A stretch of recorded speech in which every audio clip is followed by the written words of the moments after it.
ter uma palavra bíblica baseada no texto de Hebreus, capítulo 12, dos versos 14 ao 17.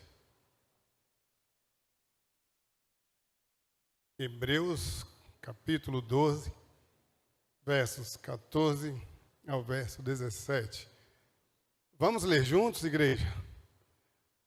Busquem a paz com todos e a santificação, sem a qual ninguém verá o Senhor.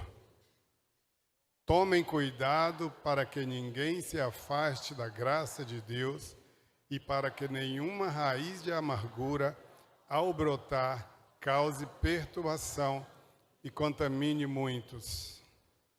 Para que não haja nenhum imoral ou profano como Esaú, que por uma única refeição vendeu seus direitos de herança como filho primogênito. Como vocês sabem, ele foi rejeitado posteriormente quando quis herdar essa bênção, porque não encontrou lugar para arrependimento, embora a buscasse com lágrimas. Queridos, que o Senhor fale aos nossos corações essa noite, que o Espírito Santo de Deus fale com você e que essa palavra ela possa gerar vida em nossas vidas. Esse texto ele é bastante profundo e falou primeiro ao meu coração. Eu vinha estudando o livro de Hebreus e quando eu recebi o convite para falar aqui, eu pensei em trazer para compartilhar com a igreja. Essa carta dos Hebreus ela foi escrita para os cristãos que estavam vivendo momentos difíceis. Eles criam em Jesus, mas por causa dessa crença, por causa da sua fé, eles passaram a sofrer rejeição. Foram perseguidos, sofriam pressões. E eu fico pensando quantas pessoas vivem isso hoje. Quando aceitam Jesus, muitas vezes são rejeitados pela própria família, que professa uma religião diferente. E muitas vezes se sentem pressionados e começam a se sentir cansados e desanimados na caminhada cristã, ainda que no início, ainda que no começo. E ali, naquele período, o tempo passou e veio uma tentação grande para eles. E a tentação era voltar atrás, abandonar a fé em Cristo Jesus, retornar à antiga vida, onde havia menos sofrimento, onde não havia pressão nenhuma, onde era aceito pelas pessoas, pela sociedade, pela família. E por isso a carta de Hebreus ela foi escrita para encorajar, para exortar e também para advertir esses crentes a não desistirem de Deus, a não desistir daquilo que Deus havia preparado para eles. Naquela época a herança espiritual era algo assim que era levado muito a sério. E um exemplo bem conhecido era o exemplo de Esaú. Esaú trocou a bênção da primogenitura, algo que naquela época era muito precioso, muito valioso, era algo permanente, e Esaú troca por um prazer momentâneo. E ao lembrarmos desse episódio, o autor de Hebreus aqui, ele está dizendo de uma forma muito clara, não troque aquilo que é eterno por um prazer momentâneo. E essa é uma advertência para mim e para você. O Senhor Jesus preparou algo para nós que é eterno. E muitas vezes as pessoas têm trocado por prazeres momentâneos que no estalar de dedos passam. E essa é uma advertência séria que nós recebemos aqui com esse texto. Mas eu quero trazer 3 pontos sobre esse texto. É um texto que continua falando conosco hoje, assim como falou àqueles cristãos. Eles tinham suas lutas, suas pressões, as tentações para desistir. E por isso nós precisamos ouvir com atenção essa advertência do Senhor e procurar viver a nossa vida cristã com fé, com seriedade, com perseverança, sobretudo com compromisso com o Senhor. No verso 14,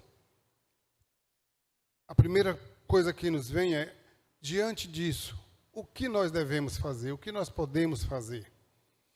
E o texto vai dizer: viver em paz e buscar a santidade. Façam todo o esforço para viver em paz com todos e para serem santos. Duas coisas que o versículo 14 traz. Viver em paz. Façam todo o esforço para viver em paz.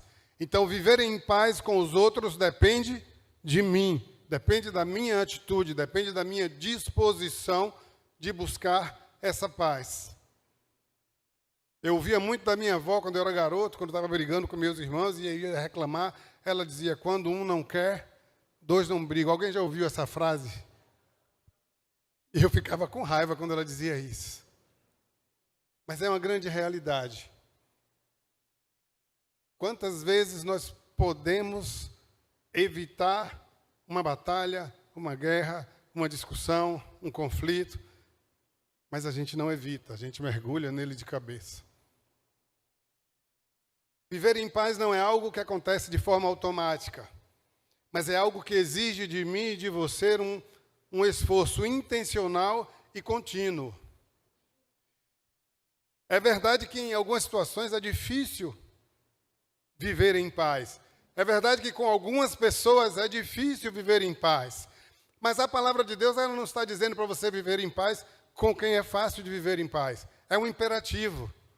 Façam todo o esforço, todo o possível para viver em paz. Não é uma opção. Eu e você precisamos viver em paz. Precisamos promover essa paz. O termo usado, ele aponta para uma ação que ela é contínua, como algo que é perseguido com dedicação. E a paz bíblica, ela não se limita a quem concorda conosco, mas ela se estende a todas as pessoas, inclusive aquelas que nos ferem, que nos ofendem, que nos machucam, aquelas que pensam de forma diferente de nós, aquelas que têm uma preferência política diferente da minha e da sua. E a gente vive hoje, infelizmente, uma intolerância terrível. E essa intolerância não é só lá fora. Nós vivemos dentro da igreja essa intolerância. Quem disse que você necessariamente tem que pensar igual a mim? A sua história de vida é diferente da minha. Nós só não podemos abrir mãos, queridos, dos princípios bíblicos. Esses são inegociáveis. Mas nós não precisamos brigar, entrar em conflito porque pensamos de forma diferente. Façam todo o esforço para viver em paz. Então, se você não tem condições de entrar numa discussão, por exemplo, sobre política, não entre. Mude de assunto, fale de outra coisa. Quando a discussão sobre política começar, fale de futebol. Fale de Jesus, que é muito melhor.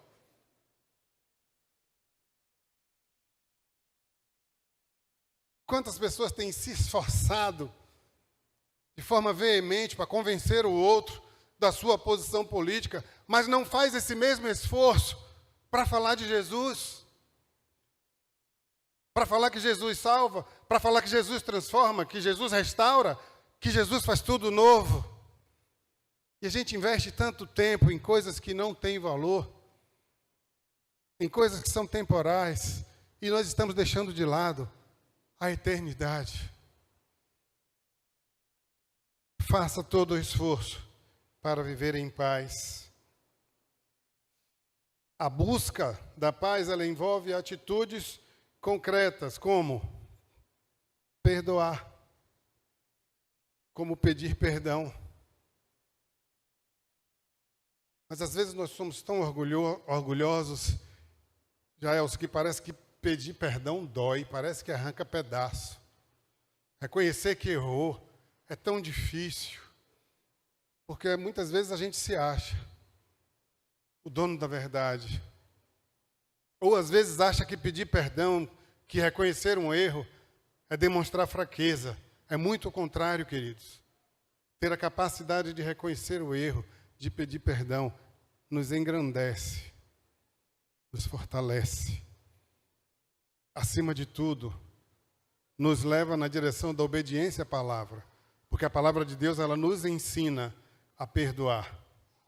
Em várias passagens bíblicas, nós somos ensinados a perdoar, sobretudo lá na oração do Pai Nosso. E olha que coisa interessante. Perdoai as nossas ofensas, como é o restante, irmãos? Se Deus ouvisse essa nossa oração e atendesse, nós íamos estar em maus lençóis. Se Deus me perdoasse da forma como eu perdoo as pessoas que me têm ofendido, eu estava em maus lençóis, irmãos. Porque nós somos difíceis de perdoar muitas vezes. Nós temos o coração endurecido e nós precisamos orar todos os dias para que o Senhor nos dê um novo coração, um coração de carne, arranque esse coração de pedra que insiste em nos dominar. Buscar a paz envolve pedir perdão. E isso envolve escolher a reconciliação. Hoje pela manhã eu estava conversando com um diácono lá da igreja, e ele disse que a igreja que ele frequentou, os diáconos não falavam com o pastor, e o pastor não falava com diáconos. Dá para você, pastor Carlos? Uma igreja dessa vai para onde, irmãos? O corpo diaconal não falava com o pastor, e o pastor não falava, e ele disse que tentou intermediar, e o pastor disse a ele assim, não, meu irmão, ali nenhum vale nada, não quero conversa com esses caras. Alguma coisa está errada aí, queridos. Porque a palavra de Deus não nos ensina isso. A palavra de Deus nos impulsiona na direção da reconciliação. O texto lá em Mateus vai dizer que se você tem algo contra o seu irmão, você deve ir a ele. Se ele lhe ouvir, você ganhou o seu irmão. Se ele não lhe ouvir, você chama mais alguém e vai junto e tenta outra vez. Se não ouvir, você chama a igreja.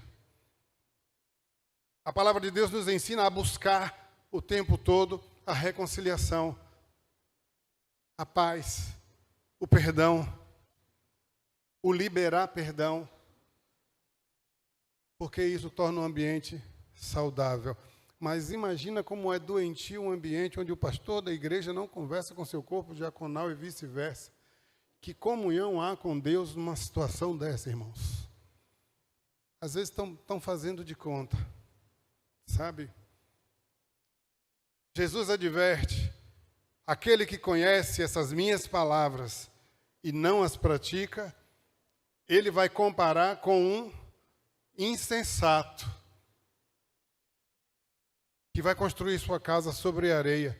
E quando vier a primeira tempestade, aquela casa vai ruir. E a palavra de Deus diz assim, e será grande o estrago. O estrago é grande na vida da igreja, quando os ressentimentos são alimentados, quando os ressentimentos permanecem, quando as amarguras têm tomado conta na vida dos irmãos. É preciso caminhar na direção do perdão, porque essa paz que o texto de Hebreus nos insta a seguir, a praticar, a promover, ela vai refletir o caráter de Cristo. Ele é o príncipe da paz. E se nós somos seus discípulos, seus seguidores, nós precisamos necessariamente promover essa paz, onde quer que nós estejamos. Paz e santidade, queridos. O texto fala de santidade. Ele nos chama a buscar a santidade. E santidade não é um estado de perfeição que é alcançado num estalar de dedos.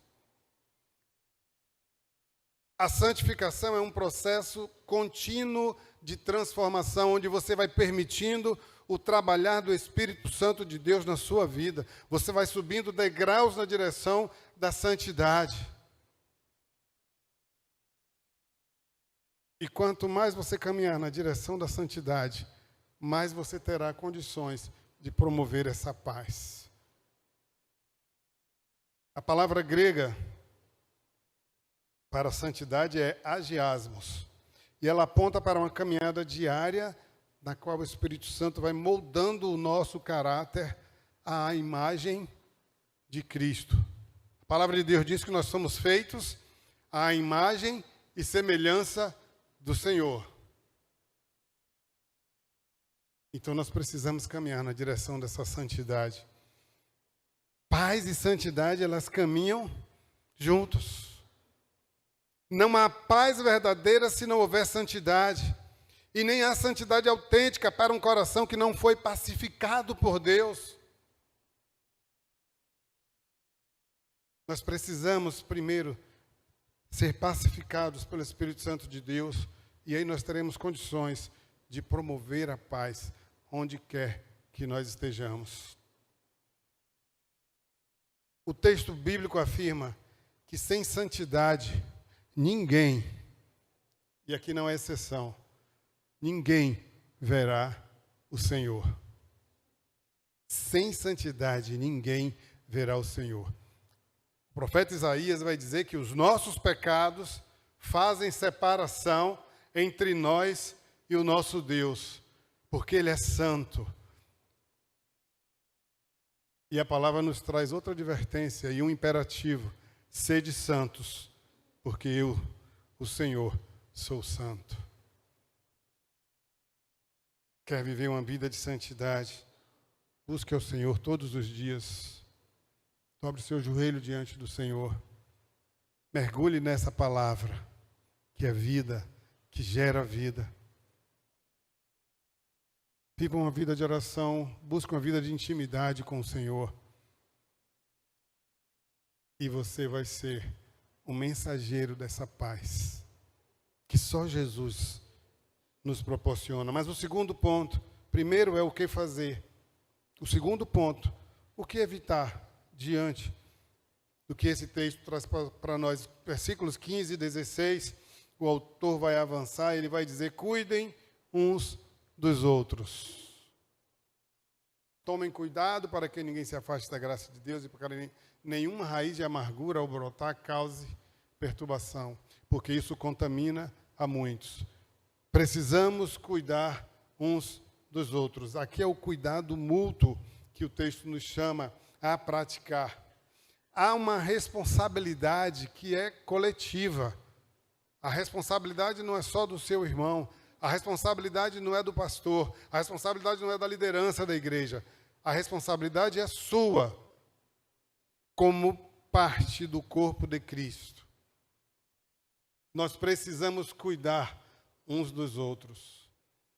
E o cuidar aqui não é só ficar olhando o erro do irmão para apontar o dedo. É cuidar, é acolher, é abraçar quando ele precisar ser abraçado. É dar a mão para levantar quando ele cair. É dobrar o joelho em intercessão pelo irmão. Mas o que nós fazemos muitas vezes, irmãos, é apontar o dedo. É a conversa de corredor. Você viu o irmão tal? Olha, tal irmão caiu em pecado. E às vezes eu pergunto: você já orou por ele? Você já dobrou seu joelho? Porque isso faz parte do cuidar, queridos. A palavra de Deus nos ensina que nós devemos amar o próximo como a nós mesmos. Cuidar faz parte de amar, irmãos. Cuidar do outro faz parte desse amar. Não dá para dizer que eu amo se eu não cuido. Se eu vejo o irmão passando um momento de dificuldade, eu passo de largo. Assim como fizeram a parábola do samaritano. Aquele homem estava lá ferido e caído. Passou o sacerdote, passaram os religiosos e deram de lado, ninguém ajudou, né? E um samaritano, que era alguém que era desprezado pelos judeus, justamente o samaritano parou e socorreu aquele homem. Amar precisa ser em ações, e não em palavras, em atitudes. É bem verdade que existem pessoas que são extremamente difíceis de amar. Eu acho que aqui na Memorial, não tem, Jaelson? Não tem ninguém difícil de amar aqui, não. Mas eu conheço algumas pessoas que são extremamente difíceis de amar. Mas sabe o que a palavra de Deus diz? Você tem que amar. Eu consigo amar minha sogra, é uma bênção. Todo mundo fala mal de sogra, mas eu amo minha sogra. Eu fico tão feliz quando minha sogra diz que vem, sabe? Vai passar o Réveillon aí com a gente. Eu já estou feliz. Sabe, queridos, a nossa vida é assim. Às vezes a gente quer escolher quem amar. É fácil amar Núbia, né? Mas eu preciso amar a mãe dela também. Não é assim? Isso é só para descontrair, queridos. Verdadeiramente eu amo minha sogra. E eu nem posso falar mal porque o primo está ali e vai dizer tudo para ela depois. Sabe, queridos, você precisa amar, ainda que essa pessoa seja inconveniente, ainda que essa pessoa lhe diga palavras duras, ainda que essa pessoa tenha lhe traído, você precisa amar, porque isso é mandamento. Ah, pastor, mas eu não sinto, você não precisa sentir nada. Mandamento se cumpre. Queridos, amor não é sentimento, é decisão. Você decide obedecer a Deus e amar. Às vezes é difícil, mas nós precisamos cumprir aquilo que a palavra de Deus nos manda fazer. Cuidem um dos outros. A fé cristã, ela não é vivida de forma isolada. Há uma responsabilidade de todos nós. Cuidar não é vigiar com julgamento. Isso não é cuidar, mas é acompanhar com amor, é encorajar, é exortar em amor, é sustentar em oração. Uma igreja saudável, ela vai criar espaço onde as pessoas podem compartilhar suas lutas, receber apoio, porque isso evita o esfriamento espiritual e a apostasia na igreja. Quando alguém se sente acolhido, mesmo quando cai, a tendência é que ela não saia, que ela continue, que ela volte onde caiu. Mas que quando o irmão cai, ele só recebe críticas. Aí a tendência maior é que ele vá embora, que ele continue na sua queda. Mas o meu papel e o seu, irmão, é estender a mão. Você sabe por quê? Porque se eu cair, e se você cair, o Senhor estará sempre com a mão estendida para você. Amém? Jesus sempre estará com a mão estendida para você. Não importa o que você faça. Nós somos falhos, nós somos cheios de erros. Mas existe alguém que estará sempre com a mão estendida para nós, para nos ajudar a levantar de onde nós caímos. E por que eu e você não podemos fazer isso com o irmão?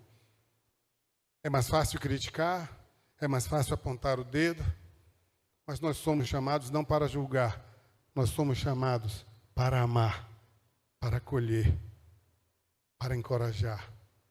Isso faz parte do cuidar. Nesse contexto surge ali o alerta contra a raiz de amargura. Quando sentimentos que não são tratados, que são ignorados, eles vão crescendo e eles vão contaminando os relacionamentos. Isso vai enfraquecendo a comunhão. Isso enfraquece a santidade da igreja.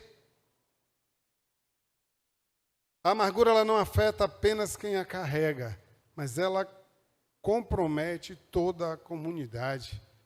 É algo contagiante. Como é ruim você estar caminhando com alguém amargurado. Isso contamina, irmãos. Mas o nosso papel é ajudar essa pessoa a se livrar dessa amargura. Se ela não quiser te ouvir, dobre o seu joelho e interceda ao Senhor, para que ela possa se livrar dessa carga nociva. E o autor de Hebreus, ele nos alerta ainda contra a questão da imoralidade. Ele usa ali o exemplo de Esaú. Esaú trocou sua primogenitura, uma bênção espiritual, garantida a ele, por um prazer imediato, por um prato de comida. E Esaú, aqui no texto, ele representa aqueles que desprezam o que é eterno em favor do que é momentâneo. Nós vivemos em meio a uma geração que prioriza o prazer. Tudo em nome do prazer. Eu quero ser feliz. E às vezes você quer ser feliz aqui, onde você vai passar um pequeno tempo comparado à eternidade. E às vezes eu estou trocando a eternidade com Jesus por um prazer momentâneo que vai me levar para o inferno. E eu sei que às vezes, quando a gente fala de inferno, as pessoas se chocam, mas a Bíblia diz isso. Vinde benditos, entra no gozo do teu Senhor. E aqueles que estão lá do lado esquerdo, eu não vos conheço. Vocês vão para o lago de enxofre, preparado para Satanás e seus anjos. Isso é bíblico, não é o pastor Cláudio que está dizendo. Muitas vezes nós temos trocado essa garantia da eternidade por prazeres momentâneos que nós estamos agarrados, como se fôssemos passar a nossa vida e a nossa eternidade vivendo aqui, vivendo isso. Quando Eva olha para aquela fruta, e a serpente convencendo Eva, a Bíblia diz que era agradável aos olhos. E é assim que o pecado chega para mim e para você. Como algo agradável aos olhos, desejável. E muitas vezes esse algo desejável, esse algo agradável, pode te levar para o inferno. Para longe da presença do Senhor, eternamente. E que grande estrago que vai ser. Porque não tem mais como voltar depois que o Senhor Jesus vier. O tempo é agora. Faça como fez o jovem Daniel. O relato bíblico diz que Daniel, diante das iguarias do rei, do banquete do rei, ele decidiu não se contaminar. Essa precisa ser a minha decisão. Essa precisa ser a sua decisão. Não se contaminar com aquilo que o mundo tem colocado de bandeja diante de nós, que é agradável aos olhos, é desejável ao coração, mas que ao fim vai te levar para caminho de morte. Eu preciso fazer escolhas. E as minhas escolhas trazem com elas consequências. Essas consequências, elas serão boas ou ruins, a depender da escolha que eu fizer. Escolho seguir e obedecer ao Senhor. Muitas vezes a escolha vai revelar falta de discernimento espiritual e desprezo pelas promessas de Deus, assim como foi com Esaú. Quem sabe nós temos sido como Esaú, trocado nossa bênção eterna por prazeres que já já vão se acabar. Esse exemplo ele nos serve para que nós possamos valorizar a herança eterna que Jesus garantiu ao morrer naquela cruz e ressuscitar, para que eu e você tenhamos vida, e vida em abundância, e vida eterna. Estamos no período em que se comemora o Natal. Jesus nasceu, Jesus veio, desceu da sua glória, e nada disso foi por acaso. Foi plano de Deus para nos reaproximar dessa eternidade que nós havíamos perdido lá no Éden. Jesus veio, viveu, morreu e ressuscitou para que eu e você tenhamos vida, vida nele, vida eterna. Um prazer que não se acaba, jamais se acabará, porque ele disse, eu vou preparar lugar na casa do meu Pai, há muitas moradas, na casa do Senhor há lugar para você, você crê nisso? O Senhor foi preparar lugar para mim e para você. O que você quer fazer? Trocar esse lugar que Ele já lhe garantiu por um prazer que vai se acabar? Assim fez Esaú. E o terceiro e último ponto é o que aprender?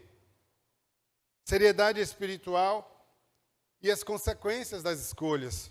O texto conclui com uma lição bem solene. Esaú, mesmo desejando recuperar a bênção, não encontrou oportunidade para isso. O seu pesar não foi um pesar de arrependimento. O pesar de Esaú foi pelo que ele perdeu. Foi pela primogenitura que ele perdeu. Não foi um pesar de arrependimento por suas atitudes. E a gente vê isso muito claro quando a gente olha a história de Pedro e a história de Judas. Os dois choraram. O choro de Pedro foi choro de arrependimento, de alguém que estava disposto a mudar de atitude, a mudar de vida, a fazer diferente. O choro de Judas foi choro de remorso, assim como o choro de Esaú aqui. Nós precisamos gerar em nossos corações choro de arrependimento verdadeiro e genuíno, para que nós possamos alcançar o perdão do Senhor. A ação do Espírito Santo em nós precisa gerar esse choro, que saia de dentro das nossas entranhas e que gere vida, vida nova.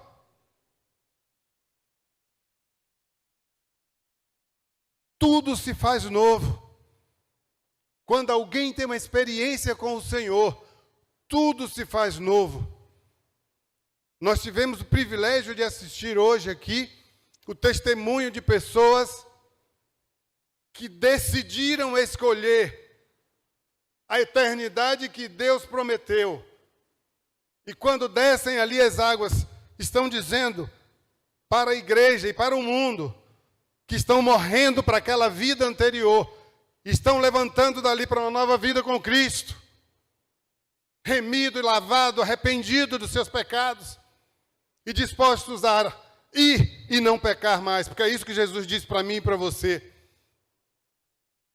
Quando Jesus está diante daquela mulher adúltera, que foi acusada e queriam matá-la, apedrejá-la, e Jesus fala, olha, quem não tiver pecado, atire a primeira pedra. E todos, a Bíblia diz, acusados pela sua consciência, saíram, começaram os mais velhos. E depois Jesus olha para aquela mulher e pergunta, onde estão os teus acusadores? Ninguém lhe condenou? Ela diz, não. E Jesus vai dizer para aquela mulher, eu também não te condeno. E Jesus vai dizer para ela assim, olha, agora vá, continue sua vida do jeito que você estava vivendo. Foi assim, irmãos? Jesus vai dizer, vá e não peques mais. E ouça a voz do Senhor essa noite dizendo para mim e para você, vá e não peques mais.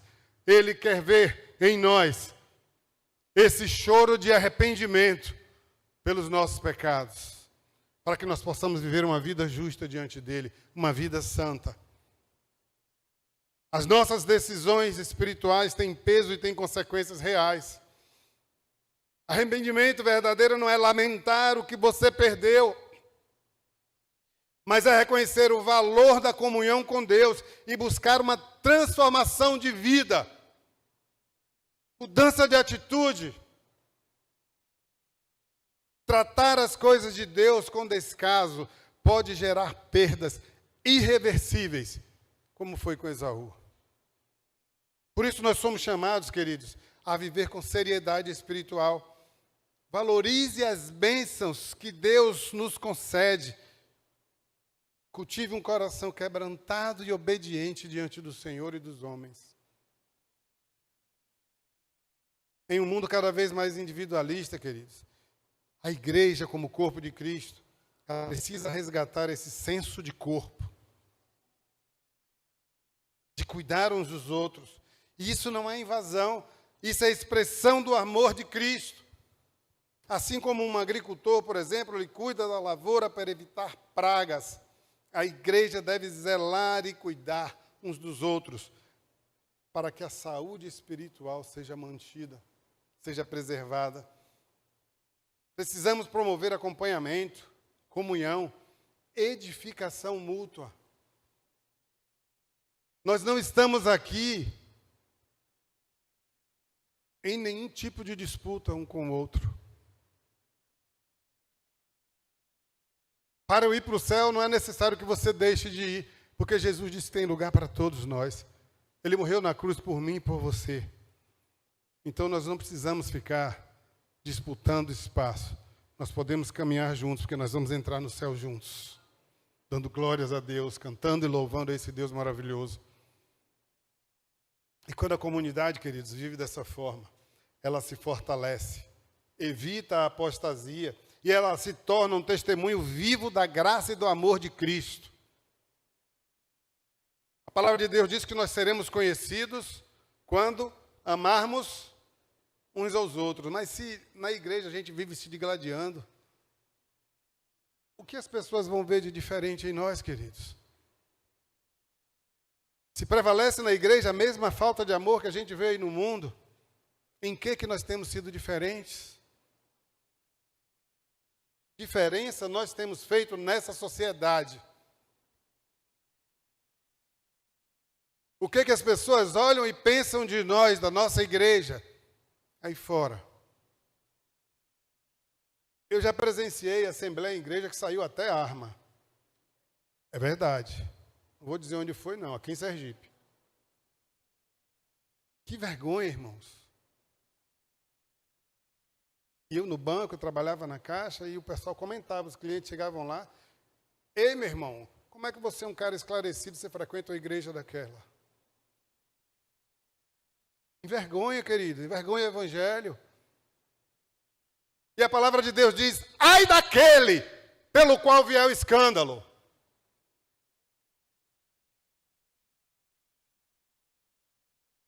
Não queira ser causador de escândalo, irmãos. Mas que você seja a bênção. Que as pessoas olhem para você e desejem conhecer esse Jesus que eles veem por meio de você. Se a luz do Senhor não está sendo refletida pela sua vida, alguma coisa está errada. Ainda é tempo de você dobrar o seu joelho e derramar lágrimas de arrependimento. Quero concluir. Esse texto, o Senhor nos faz uma advertência clara e amorosa. Ele nos chama a buscar a paz com todos, Ele nos chama a viver em santidade, Ele nos chama a cuidar uns dos outros e a não desprezar a herança espiritual que nós recebemos em Cristo. Aprendemos que a paz ela não acontece sozinha, precisa do meu esforço, precisa do seu esforço, precisa de perdão, precisa de humildade. A santidade não é perfeição, mas é caminhada diária com o Espírito Santo. Que o exemplo de Esaú sirva para nós de alerta. Não troque a eternidade que o Senhor já nos garantiu por prazeres momentâneos. Eu queria finalizar com 4 perguntas que você vai responder aí no seu coração. Primeiro é com quem eu preciso restaurar a paz. Talvez esse seja o momento de perdoar, de liberar perdão. Talvez seja esse o momento de pedir perdão, dar o primeiro passo.